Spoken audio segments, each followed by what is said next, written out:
नमस्कार दोस्तों, स्वागत है आपका पॉलिटी विद भास्कर में। आज हम जानेंगे कि फंडामेंटल राइट्स फंडामेंटल क्यों हैं। अनुच्छेद 12 से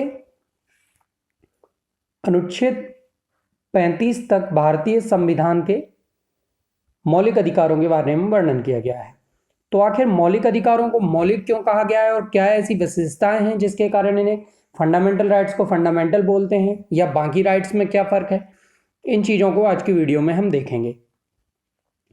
जब हम बात कर रहे होते हैं फंडामेंटल राइट्स की, तो सबसे पहले इसमें हमें देखना होता है कि जो संविधान की उपयोगिता है वो फंडामेंटल के राइट्स के बारे में क्या है, कि अगर संविधान ना होता तो क्या फंडामेंटल राइट्स उस तरीके से कार्य कर पाते, या बिना संविधान के भी फंडामेंटल राइट्स मौजूद हो सकते हैं कि नहीं।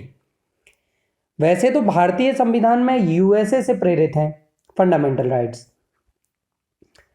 लेकिन कुछ भारत में जो फंडामेंटल राइट्स दिए गए हैं उनको थोड़ा बहुत संशोधित किया गया है और अमेरिका की तरह पूरी तरीके से मौजूद नहीं है। तो सबसे पहले देखते हैं कि कॉन्स्टिट्यूशन का यहाँ पर होना क्यों आवश्यक है। Constitution is document that sets limit on the power of the government, यानी सरकार के कार्यों पर एक नियंत्रण रखने का कार्य संविधान का होता है, जो कि इससे पहले मैं संविधान के बारे में आपको जहाँ पे मैंने वीडियो बताई थी उसमें बता चुका हूँ। दूसरा क्या है, and ensures a democratic system in which all persons enjoy certain rights, और एक लोकतांत्रिक तरीका तय करना जिससे कि लोग अपने अधिकारों को उपयोग कर सकें और अधिकारों को अपने उपयोग में ला सकें। अधिकारों की आवश्यकता क्यों है? जब हम अधिकारों की आवश्यकता की बात करते हैं तो सबसे पहले हम राइट्स को समझें कि राइट्स क्या हैं। तो अधिकार क्या है? The basic purpose of persons life is the development of his moral and physical personality.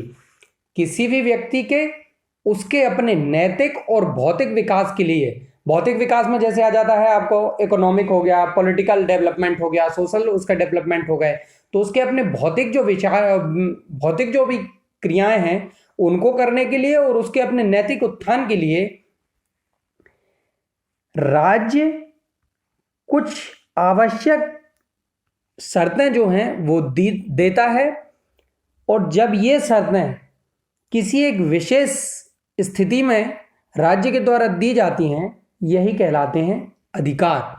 यानी कि किसी एक व्यक्ति के लिए अपने जीवन में सामाजिक, राजनीतिक या आर्थिक इत्यादि कार्य करने के लिए और मोरल, नैतिक उत्थान के लिए जिन भी आवश्यक जरूरतों की जरूरत होती है, जिन भी आवश्यक जरूरतों की आवश्यकता होती है, उसी को हम अधिकार कह रहे होते हैं। इसके बिना व्यक्ति का उत्थान संभव नहीं होगा। जैसे घूमने फिरने की आज़ादी कह लीजिए, आने जाने की आज़ादी कह लीजिए, संपत्ति के अधिकार की बात कह दीजिए, यानी कि ऐसे अधिकार, किसी व्यक्ति को कमरे से बाहर ना निकलने दिया जाए तो उसके कुछ अधिकार का हनन हो रहा है। कौन से अधिकार का हनन हो रहा है? उसकी घूमने फिरने की आज़ादी रोकी जा रही है। यानी कि उससे क्या होगा, वो व्यक्ति कहीं ना कहीं धीरे धीरे मानसिक तनाव में आने लगेगा, तो ये कहीं ना कहीं उसके उत्थान को रोक दिया। तो किसी भी व्यक्ति के बढ़ने के तरीके को अगर किसी भी प्रकार से रोक दिया जाता है तो उन्हीं को बोला जाता है राइट्स का उल्लंघन, या उनको अधिकार ना दिया जाना। और अधिकार देने का मतलब है कि ये सारी चीजें उपलब्ध करा दी जाए। तो बेसिक फर्क जो राइट्स में है कि किसी भी व्यक्ति के उत्थान के लिए जो जरूरी आवश्यकताएं हैं उनकी पूर्ति करना ही अधिकार है। लेकिन अब ऐसा तो नहीं हो सकता कि प्रत्येक व्यक्ति की बहुत सारी आवश्यकताएं होंगी और हर एक आवश्यकताओं की पूर्ति के लिए बहुत सारे अधिकारों की उपलब्धता करा दी जाए, तो ये संभव नहीं है। तो इसके लिए कौन से क्षण में या कौन से समय में व्यक्ति को किस तरीके के मोरल और फिजिकल डेवलपमेंट के लिए, उसकी पर्सनालिटी डेवलपमेंट के लिए किस तरीके के अधिकार प्रदान किए जाएं, ये भी बहुत आवश्यक है। तो इन्हीं के लिए जरूरी है कि प्रत्येक व्यक्ति के लिए अलग अलग राइट्स की जरूरत होगी। तो क्यों ना कुछ ऐसे अधिकार बना दिए जाएं जो सभी के लिए आवश्यक हों और सभी के जीवन के उत्थान के लिए प्रमुख हों। ऐसे ही अधिकार जब एक निश्चित कैटेगरी में तय कर लिए जाते हैं, यानी कि चूंकि अधिकारों की बात आ गई तो अधिकारों का दायरा एक निश्चित नहीं है कि कौन से अधिकार और कितने अधिकार। कोई कहेगा मुझे बाहर घूमने की आज़ादी चाहिए, तो कोई कहेगा मुझे मंदिर जाने की आज़ादी चाहिए, मंदिर जाने के साथ साथ माइक बहुत तेज बजा के भगवान की कीर्तन कर सकूं, ऐसी आज़ादी चाहिए। तो ये उसके अधिकार तो हैं, उसके मोरल आवश्यकता तो है, लेकिन क्या ये अधिकार उसे देना सही है या नहीं है? तो बहुत सारे लोगों के बहुत सारे अधिकारों की मांग होगी। उन सभी अधिकारों को कितने प्रकार से उसे दे दिया जाए और क्यों ना दिया जाए, इन्हीं को डिटरमाइन करना और इन्हीं को अलग करना मौलिक अधिकारों का काम होता है। तो जब आते हैं फंडामेंटल राइट्स के बारे में कि फंडामेंटल राइट्स क्या है, तो फंडामेंटल राइट्स के बारे में ये जानने के लिए fundamental rights are the rights mentioned in the constitution. सबसे प्रमुख बात तो ये है कि ये अधिकार संविधान में लिखे होते हैं। ऐसा नहीं है संविधान में बाकी अधिकार नहीं लिखे होते हैं, कुछ अधिकार संविधान में भी लिखे होते हैं, लेकिन कुछ अधिकार कानूनी होते हैं। इस पे एक अलग से वीडियो भी बनाई जाएगी कि कानूनी अधिकार और मौलिक अधिकारों में क्या फर्क है। लेकिन अभी जो हम बात कर रहे हैं वो मुख्य रूप से मौलिक अधिकारों की बात कर रहे हैं। तो जो मौलिक अधिकार होते हैं ये संविधान में वर्णित होते हैं। सबसे पहली चीज तो ये है which are necessary for the physical and religious development of a person.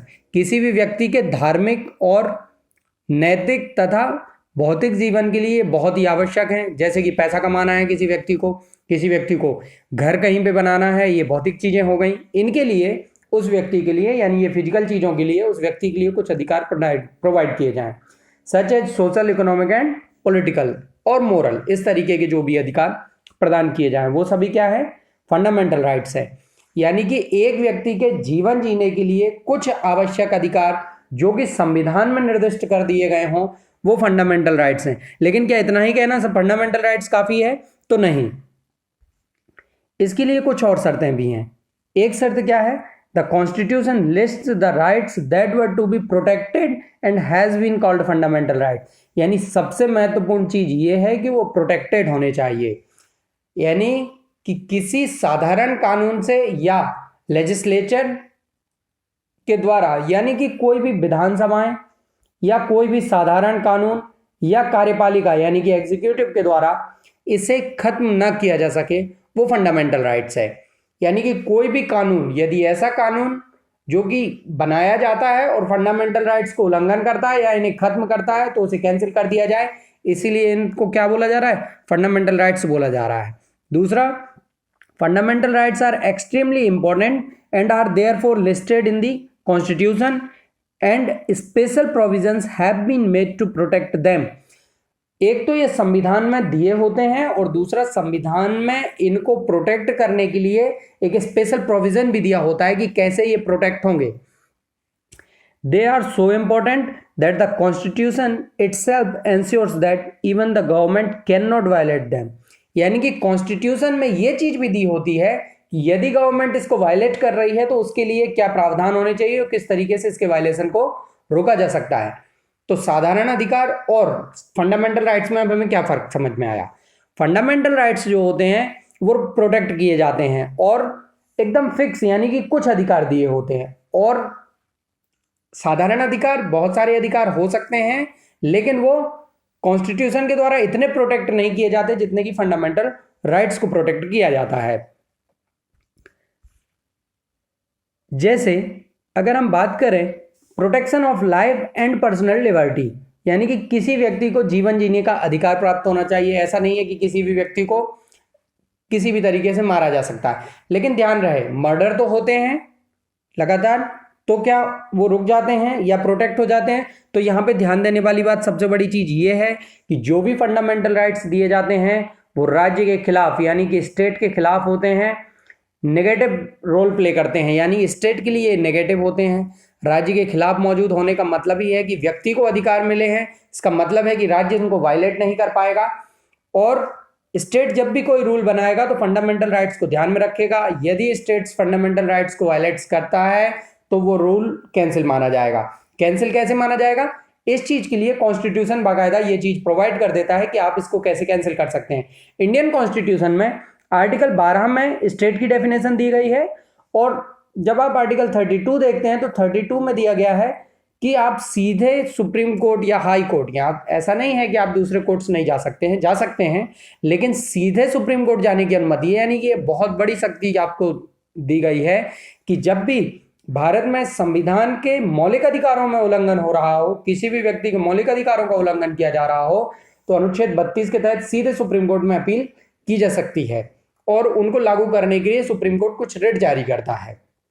तो इस तरीके से साधारण अधिकार जो होते हैं उनके तहत आप कभी भी सुप्रीम कोर्ट डायरेक्ट नहीं जा सकते, आपको साधारण एफआईआर करानी होगी अगर आपके अधिकार का उल्लंघन हुआ है, और उसके बाद आप आगे जा सकते हैं। दूसरी बात, राज्य साधारण अधिकार का यदि उल्लंघन करता है तो आप सुप्रीम कोर्ट नहीं जा सकते हैं, लेकिन राज्य स्टेट, यदि स्टेट, ध्यान रहे डेफिनेशन पहले ही बता चुका हूं, स्टेट यानी देश है, यहां पर पॉलिटी में स्टेट देश होता है। तो जब भी राज्य कोई उल्लंघन करता है किसी कानून का, और कानून का उल्लंघन इस तरीके से करे कि वो फंडामेंटल राइट्स को उल्लंघन कर रहा हो, तो उसको सुप्रीम कोर्ट कैंसिल कर सकता है। इसी आधार पर बहुत सारे सुप्रीम कोर्ट ने कैंसिल की हैं अधिकार, तो ध्यान रहे। तो इस तरीके के जो मौलिक अधिकार हैं, जीवन जीने के लिए जो बहुत ही मूलभूत आवश्यकताएं हैं, वो अधिकार प्रदान करना ही मौलिक अधिकार प्रदान करना है। जैसे protection of life and personal liberty, यानी कि आपकी व्यक्तिगत स्वतंत्रता और आपकी जीवन जीने की स्वतंत्रता को कम से कम सुरक्षित किया जाए। ऐसा ना हो कि राज्य कोई भी कानून बना के तुरंत आपका जीवन छीन ले, तो इसके लिए सुरक्षा दी गई है।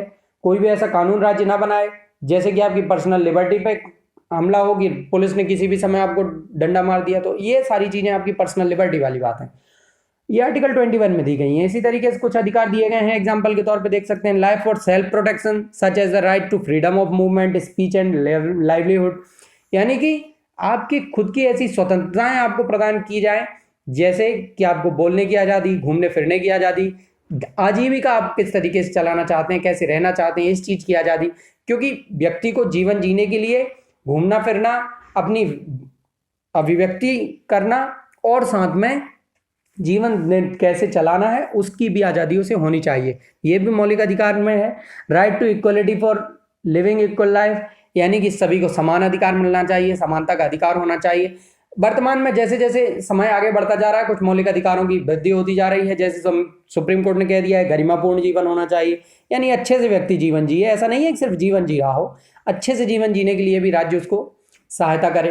दूसरा, प्राइवेसी का अधिकार दे दिया गया है, राइट टू प्राइवेसी दे दी गई है अब, यानी कि व्यक्ति को क्या होना चाहिए, प्राइवेट लाइफ भी है उसकी, तो उसमें राज्य हस्तक्षेप किसी भी तरीके से ना कर पाए, उसके लिए भी राइट टू प्राइवेसी मौलिक अधिकार अब बन गया है। इससे संबंधित एक क्वेश्चन पूछा गया था 2017 के यूपीएससी प्रीलिम्स में। यूपीएससी प्रीलिम्स में हालांकि ये जो 2017 का क्वेश्चन पूछा गया डायरेक्ट मौलिक अधिकार से नहीं है, जब हम मौलिक कर्तव्य पढ़ते हैं तब इस क्वेश्चन को ज्यादा अच्छे से समझ पाएंगे। लेकिन यहाँ पे क्वेश्चन जरा देखें, in the context of India which one of the following is the correct relationship between rights and duties, यानी कर्तव्यों और अधिकारों के बीच में भारत के संविधान को ध्यान में रखते हुए कौन सा सही संबंध दिखाता है। ध्यान रहे, सबसे पहले क्वेश्चन को पढ़ते समय बहुत ही ध्यान रखना है, भारत के संदर्भ में सीधा दिखा है in the context of India, यानी कि जैसे ही आप मौलिक अधिकार की बात करते हैं तो आप विश्व को छोड़ दीजिए, अब ध्यान देना है भारत के बारे में। क्यों? जैसे कि विश्व में अमेरिका में मौलिक अधिकार दिए गए हैं तो निरपेक्ष हैं, उन पर कोई रोक नहीं लगाई गई है, भारत में उन पर रोक लगाई गई है। जैसे जैसे मौलिक अधिकार हम आगे पढ़ेंगे तो इन चीजों के बारे में जानेंगे। तो इसमें क्या है, सबसे पहली चीज कह रहा है अधिकार कर्तव्य के साथ सहसंबंध है, यानी भारत में जो अधिकार दिए गए हैं, जो राइट्स हैं, को रिलेटेड हैं किसके साथ, ड्यूटीज के साथ, यानी कि ड्यूटी और राइट्स आपस में बंधे हुए हैं। दूसरी चीज कह रहा है rights are personal and hence independent of society and duties, अधिकार व्यक्तिगत हैं और इसलिए समाज और कर्तव्यों से स्वतंत्र हैं। सी कह रहा है rights not duties are important for the advancement of the personality of the citizen, अधिकार जो हैं यानी कि अधिकार कर्तव्य नहीं, नागरिक के व्यक्ति की उन्नति के लिए महत्वपूर्ण है, यानी कि नागरिक के व्यक्ति की उन्नति के लिए अधिकार महत्वपूर्ण है, ना कि कर्तव्य। चौथे नंबर पे कह रहा है कर्तव्य अधिकार नहीं राज्य की स्थिरता के लिए महत्वपूर्ण है, यानी कि कर्तव्य राज्य की स्थिरता के लिए महत्वपूर्ण है, ना कि अधिकार, यानी duties not rights are important for the stability of the state. इसके लिए आ जाते हैं, तो हम इसके लिए क्या करेंगे, सबसे पहले इस तरीके के क्वेश्चन, चूंकि हमने अभी कर्तव्य नहीं पढ़ा है और अधिकार के आधार पर यदि इसको सही साबित करने की कोशिश करें तो सबसे पहले एलिमिनेशन मेथड का यूज करेंगे, क्वेश्चंस को हटाना, इसमें से हटाना है हमको। डी से चलते हैं, कर्तव्य अधिकार नहीं राज्य की स्थिरता के लिए महत्वपूर्ण है, ऐसा नहीं है, राज्य की स्थिरता के लिए अधिकार के साथ साथ कर्तव्य के साथ साथ अधिकार भी महत्वपूर्ण है। क्यों? ड्यूटीज है कि आपको कर्तव्य निभाना है, लेकिन अधिकार भी आपके कुछ अधिकार, जैसे समाज में आप हैं, आपको बोलने की आज़ादी दी गई है, लेकिन इसका मतलब है नहीं है कि आप कुछ भी बोलने लगे। आपको सुरक्षा की जिम्मेदारी दी गई है, आपको जीवन जीने की स्वतंत्रता दी गई है, आपको ऐसा आजीविका दी गई है कि आप कोई भी व्यापार कर सकें, लेकिन इसका मतलब नहीं है कि राज्य को विनाश करने के लिए ऐसा व्यापार कर रहे हैं कि आप बंदूक बेच रहे हैं बिना उसके, यानी कि इससे क्या होगा, राज्य की स्थिरता नहीं रहेगी। तो अधिकार भी आवश्यक है स्थिरता के लिए। सी कह रहा है अधिकार कर्तव्य नहीं, नागरिक के व्यक्ति की उन्नति के लिए महत्वपूर्ण है, यानी नागरिक की व्यक्ति की उन्नति के लिए अधिकार महत्वपूर्ण है, ना कि कर्तव्य। ऐसा नहीं है, नागरिक की व्यक्ति की उन्नति के लिए कर्तव्य भी आवश्यक है, अधिकार नहीं, क्योंकि राज्य अधिकार तो प्रोवाइड करा देगा, लेकिन जब तक व्यक्ति कर्तव्य नहीं करेगा तो व्यक्ति आगे नहीं बढ़ पाएगा। तो दोनों तो कैंसिल हो गए, बचे बी और ए। अधिकार व्यक्तिगत हैं और इसलिए समाज और कर्तव्यों से स्वतंत्र हैं। तो जो अधिकार हैं वो व्यक्तिगत हैं, ये बात बिल्कुल सही है। अधिकार जो दिए गए हैं वो व्यक्ति को प्राप्त हैं, समाज को नहीं। लेकिन समाज और कर्तव्यों से स्वतंत्र नहीं है। क्यों? क्योंकि समाज के हिसाब से ही आपके अधिकार आपको मिले हुए हैं। जैसे समाज के हिसाब से आपके अधिकारों को रोका जा सकता है। कौन से अधिकारों को रोका जा सकता है? आपकी घूमने फिरने की आज़ादी दी गई है, लेकिन वर्तमान में जैसे आप देख रहे हैं कोविड-19 की जो समस्याएं आई हैं, तो आपकी घूमने फिरने की आज़ादी को रोक दिया गया है। वो क्यों रोका गया है? आपके चलते समाज में दिक्कतें उत्पन्न हो जाएंगी, दूसरा समाज प्रभावित हो सकता है, इस कारण से रोक दिया गया है। इसलिए समाज और कर्तव्यों से स्वतंत्र नहीं है। यदि समाज पे समस्या आती है तो आपके कर्तव्यों पर रोक लगाई जा सकती है, इसलिए स्वतंत्र नहीं है। तो आंसर बचता है पहला, इसलिए इसका सही आंसर ए है, यानी कि बिना कर्तव्य पढ़े भी हम इसका आंसर निकाल सकते हैं। और आगे इस तरीके के क्वेश्चन जब हम कर्तव्य पढ़ेंगे तो इससे रिलेटेड यूपीएससी के लगातार क्वेश्चन हम करेंगे। अलग से भी इस तरीके की वीडियो बनाएंगे कि हम क्वेश्चन यूपीएससी और पीएससी या इससे रिलेटेड क्वेश्चन हम देखें।